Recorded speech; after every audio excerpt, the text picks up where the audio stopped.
Құрметті жол қозғалысына қатысушылар, Ішкі істер министрлігі өз құжаттарыңызды тексеруді кейінге қалдырмай, дәл қазір қарауды сұрайды. Мәселе тек техникалық байқау мен сақтандыру полисінің болуында ғана емес, жүргізуші куәлігінің жарамдылық мерзімін де тексеріңіз.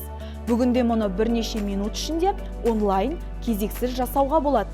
Бұл жай ғана ереже емес, бұл сіздің және айналаңыздағы адамдардың қауіпсіздігі. Техникалық байқау көліктің жарамдылығы, сақтандыру полисі, жол көлік оқиғасы болған жағдайда мүддеңізді қорғайтын құжат.